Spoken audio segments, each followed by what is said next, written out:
টাকা কামানোর জন্য ডাক্তার শুধু অপ্রয়োজনীয় টেস্ট লিখে না, তার সঙ্গে আরও একটা জিনিস করে।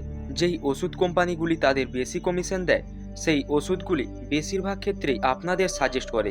ধরুন আপনি কয়েক সপ্তাহ ধরে অসুস্থ, শরীর ভাঙা ভাঙা জ্বর ভাব, কাজ করতে ইচ্ছে করছে না, তাই আপনি শেষমেশ একটা নামকরা খুবই জনপ্রিয় হসপিটালে, যেখানে সবাই বলে এই ডাক্তারকে দেখালে তাড়াতাড়ি ঠিক হয়ে যাবে, আপনিও বিশ্বাস করলেন।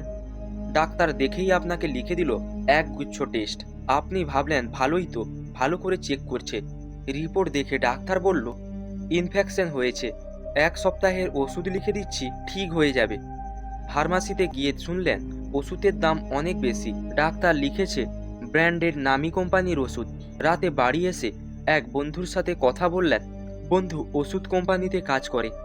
আপনি ওষুধের নাম বলতেই সে বলল এই ওষুধগুলি ব্র্যান্ডেড মেডিসিন, কিন্তু একই কাজের জেনেরিক মেডিসিন অর্ধেক টাকায় হয়ে যাবে।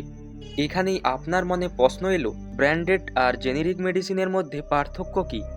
ব্র্যান্ডেড ওষুধ প্রথম যে কোম্পানি বানায়, সেই কোম্পানিটি ওষুধটি নিয়ে রিসার্চ করে। এই রিসার্চ করতে তাদের অনেক টাকা লাগে। এর জন্য সরকার তাদের 20 বছর সময় দেয়, যাতে শুধু তারাই ওই ওষুধ বিক্রি করতে পারে।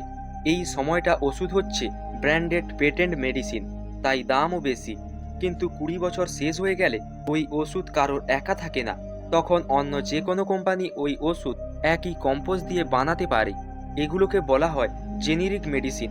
তাদের নতুন করে রিসার্চ করতে হয় না, তাই তাদের খরচও কম, আর খরচ কম বলে ওষুধের দামও কম।